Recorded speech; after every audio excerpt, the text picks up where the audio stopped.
This isn't the first time this has happened, where a bolt's taking me more than a day just to get one bolt out of an old car because of the corrosion. What happened is, at some point the head of this bolt broke off, and this one, so I couldn't unthread it, so I had to drill it out of the hole. Well, that's easy if it's soft steel, but this is tool steel, so can't use a regular twist bit.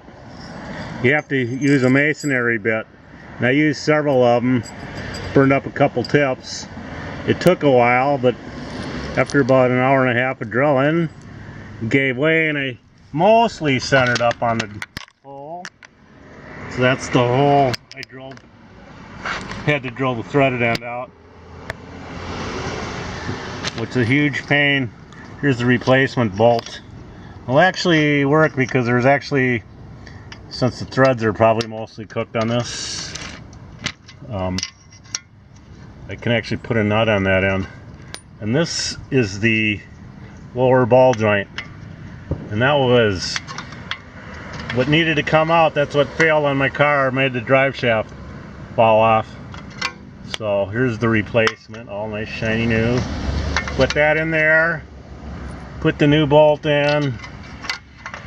I actually was surprised how much corrosion was in this hole, but this car's a 1997, so we're talking 21 years of corrosion.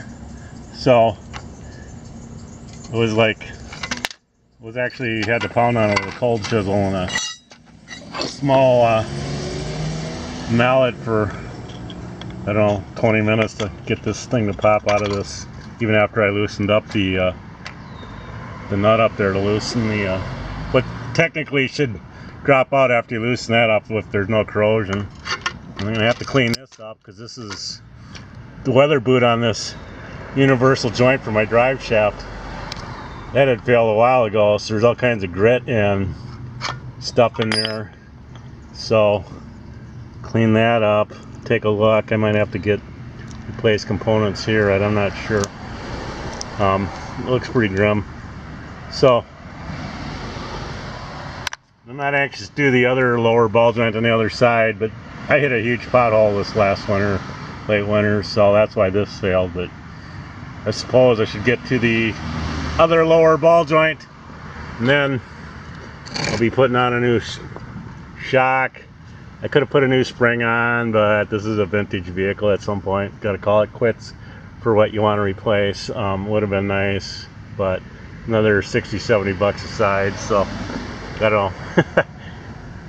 And this, actually, the only reason I made an effort to drill this out, I could have bought the whole knuckle assembly for, used one for about 100, and they're extremely hard to find. A new one for about 360 bucks. So, you know, a couple hours of drilling with a masonry bit by hand in this hole, that saved me about 180 bucks. So even though it was ugly, it did save me money.